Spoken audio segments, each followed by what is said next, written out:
Okay, one fold, and now Cirroc with an ace-jack has to be disappointed about the last hand to be outplayed, but this time he's going to raise, makes it 160 to go. Moon Kim, the jeweler, out. All in.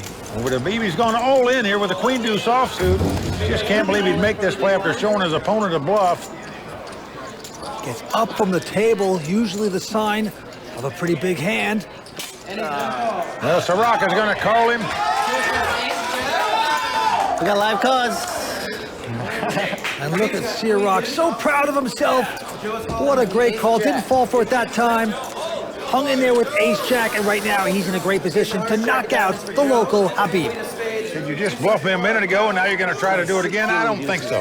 So Habib now in a lot of trouble. One on the flop, one on the river. Anything can happen with 5 cards to come at Bay 101. Well, Habib looking for some luck here. He's going to have some to stay alive. And an ace comes right on the flop. Yeah, it's a very good flop for Joe Cirroc, hitting aces just like that. Habib does have the queen of spades. He's got to catch 2 runners to win this pot. He can catch 2 runners to make a straight, 2 runners to make a flush, or 2 runners in any combination of a queen and a deuce. But he's got to have 2 runners to win the pot. Here is the turn card. Well, he gets one of them there, Mike, as 4 diamonds hits the board. Could he possibly make a wheel like Moon Kim did earlier at this final table?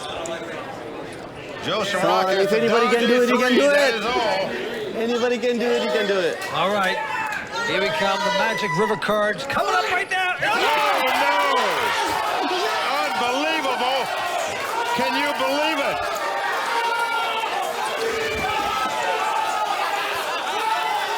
Unbelievable! Habib had 2 runners to make a wheel. It's impossible! Moon Kim had a wheel earlier to knock out Andrew Bedecker from his tournament.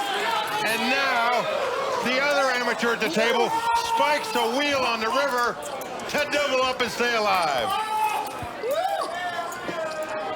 Unbelievable how the 2 amateurs have had wheels to win monster pots at this final table. It's just something about playing in your hometown, in your casino, and these guys in red are doing it tonight. Well, the crowd's stunned here. Action on Sean. He's got a 5-3 of spades, and he's going to raise to 150. Darren behind him with ace-3 will make this call.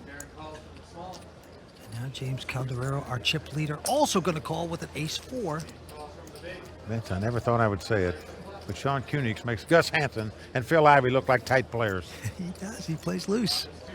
Flop comes 5, deuce, deuce. Sean has flopped the best hand. He's got 5s up. Both the other 2 players have a wheel draw, a straight draw. They both check into Sean. And Sean, who raised before the flop, going to make a continuation bet with the 5s. Looks like 275,000. Well, Darren, with the gut shot straight draw, looks like he's going to make the call here, Vince. He is going to speculate. And indeed he is. And James also has a gut shot wheel draw, but he's going to give his up and let these 2 guys fight it out. Going to the turn. And it is a queen of clubs. No help to either player. Sean's going to slow down. They both check. And a 4 comes up. Oh, my. This gives Darren a wheel. There was a miracle card on the river. This could hurt. On Darren first. He's going to make a bet. 625. Well, it's a healthy bet, too. As you said, 625,000. And the way this hand was played, Vince, it'd be tough for Sean to get away from this 2 5s. He knows his opponent called on the flop. Now, what did he have? Did he have a straight draw? Did he have a flush draw? Would he bet 2 4s on the river? Unlikely. He would just check it down. I call. Whoa. And Sean has made the call, and Darren's going to show him the straight and take down the pot. And a nice pot it is. Nice suck out again. That is brutal. What a 6 suck out again. Yeah, Sean is muttering to himself. I love my call, though. He says he gets sucked out on, but had he bet on the turn, he'd have won that pot instead of lost it. Might want to rethink that. Great call, though. A lot of the amateurs have been limping. I guess Olivier, with a small pair here, wants to give them the opportunity to get to a flop with him and have him flop a set so he can win a big pot. This is a dream situation. Olivier finds himself up against the two amateurs at the table. Here is the flop. Ace, queen, deuce. Olivier with a set of deuces. Tony with the gut shot Broadway draw. Air for Michael Singh. An ideal situation for Olivier here, who has flopped a set in position on a wet board against the two amateurs. Both Tony and Michael check it to him, and he quickly bets 2,000. Tony not going anywhere with his draw. I'll leave you there, Chief. And Michael, we're proud of him. He's folding. First for him. Down to heads up as we look at the turn. It's a jack of diamonds. Wow. Disaster card for Olivier as Tony has made the ace high straight and checks it. And there's just no way that Olivier can put his opponent on the straight here. He drew to a gut shot. He was fortunate to catch it. And now Olivier is going to bet. And assuming that Tony raises him, there's no way Olivier gets away here. Well, the bet is 6,000, and Tony is fumbling through his chips, trying to settle on a number, and just 12,000 is the amount of the raise, Tony. It's a check and min raise, which coming from an amateur is a sign of real strength because you're putting more chips in the pot and you're saying you don't care if your opponent calls you again. So Olivier here, likely alarm bells sounding in his head, but he doesn't know whether his opponent is strong because he overvalues two pair or because he's strong as a result of the straight he has. Bousquet calls the 6,000 extra, and here comes the river. It's the four of hearts. Tony's still with the best hand. And how much is he gonna bet? Oh, he's not gonna bet at all, Tony. He's checking. Yeah, he's been very slow play heavy with his strong hands. Now it's a matter of can Olivier check behind? Almost impossible. And he is going to put Tony all in. Tony quickly makes the call. 3 deuces? Right. Nice hand. Very nice. Action's going to be on the 68-year-old amateur player, Jim Courtney. Quick fold by him. Steven Silverman also going out. And now Dan Perper, who made this final table last year. Oh, he's got a nice one, pair of jacks. And he just doubled up with ace-king against two queens. Now he looks down at two jacks. Got to love it. Yep, he's going to move it up to 45,000 to go.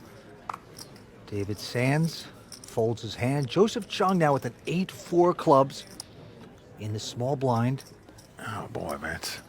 I don't like this play. Well, he's going to play around with it. Calling out of position with the 8-4 clubs. Now Roble releases his hand. Joseph Chung is known as a gambling player, no doubt about that. This proves it right here. Jacks versus 8-4. And here we go with the first three. Well, the flop comes up queen 7-5. That's an inside straight there for Joseph Chung. And he's going to check.